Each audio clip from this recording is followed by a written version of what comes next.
guy behind the wheel of that Boulder Street Lightning? That's me, Bullet Bill Bowers.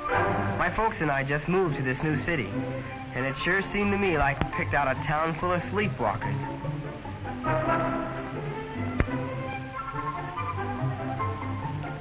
That included the fellas and girls my own age, too. I never saw such a collection of sleepy Joes, and they drove like rich old ladies in old-time electric heaps. It looked like I was going to have to educate the high school on the subject of hot rods, how to take a jalopy and really make it move.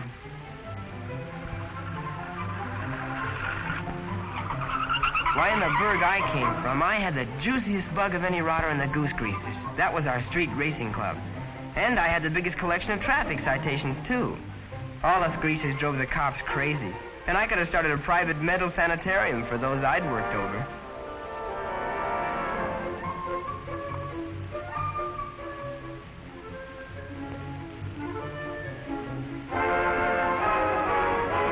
I hadn't met Walt Perry and his sister Janet yet. Walt was president of the Knights, the city auto sport club. His sister was secretary. I guess my roadster impressed him. Yeah, I really had a job putting some life into this town. Why these jokers even walk slow? I went into my act at lunchtime, trying to bring the word to a bunch of prime squares. But believe me, that was the coldest audience anybody ever played to. I got nothing. Just nothing. I didn't get it at all. Were these guys abnormal or something? Or had I joined up with a bunch of zombies? It was gonna be tough, but I'd have to bear it.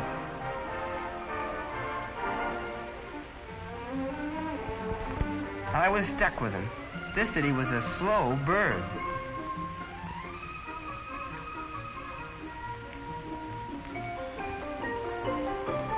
It was kind of lonesome that first day, and after school.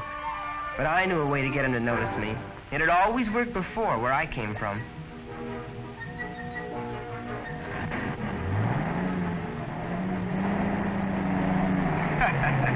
Yeah, they knew I was around now, all right. You should have seen them scatter. I got a lot of attention. Some of it not quite what I had in mind. Officer Jim Daniels came to school to give his regular safety talk. He took off after me.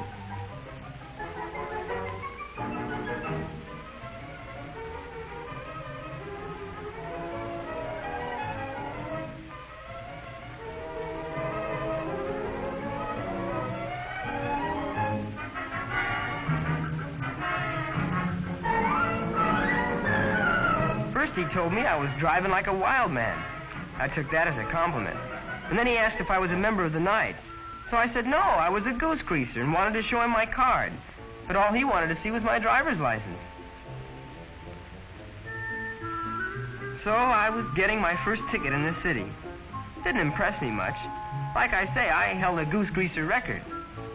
But this was a different kind of a ticket. Well, I had to go to court, all right, but that wasn't new. But this court was held right in the school. And the judge and jury and the whole court were girls and fellas like myself. How about that? I didn't dig it at all. Officer Daniels was there. He was the police department advisor. The judge really socked it to me. No, I didn't have to go to jail or pay another fine. I was sentenced to a special traffic school for unsafe and reckless drivers. I'd heard about these school courts all over the country, how they'd help cut down teenage accidents, but I'd never dreamed I'd end up in one. I had to find out from somebody just what was the matter with this town. Why were they so far behind the times?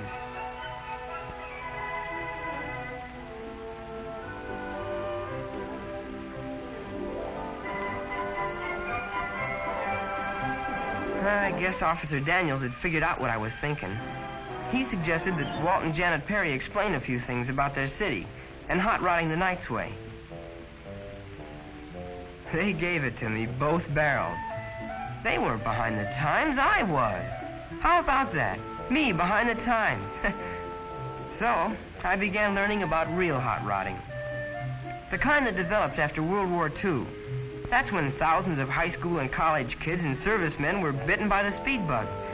They began cutting down and souping up stock cars and racing them in the public streets. It didn't take long to give drivers under 25 a bad name. Why? Maybe because teenage accidents were killing or maiming somebody once every 2 minutes, causing more damage than all fires and twice as many casualties as we had in the whole Korean War. The police cracked down, too, and collected driver's licenses wholesale.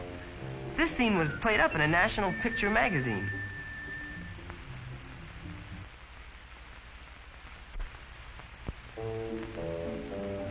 But like Walt explained, figures don't mean much, just reading them. You're a lot more impressed by what happens to you personally.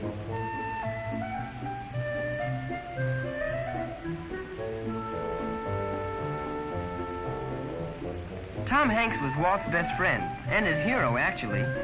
Tom had been in the Air Force as a fighter pilot. Now he was going to college. Tom had built up just about the slickest cut-down custom conversion in existence. You see, Tom had a big advantage. His father, George Hanks, had a big auto repair business, and besides that, he manufactured and sold speed parts. Mr. Hanks had to admit that his son had the hottest motor in town. But Tom shouldn't have spent all his time on the motor. There are other parts to a car, too.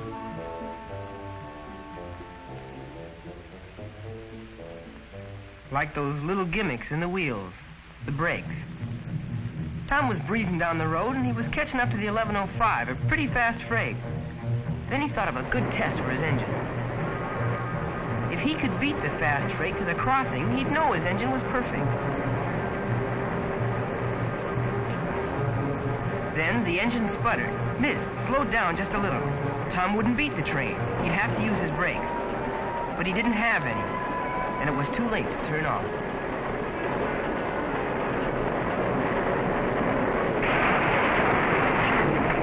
It would have been easy to find that leak in the brake line, but Tom had spent all his time on the motor.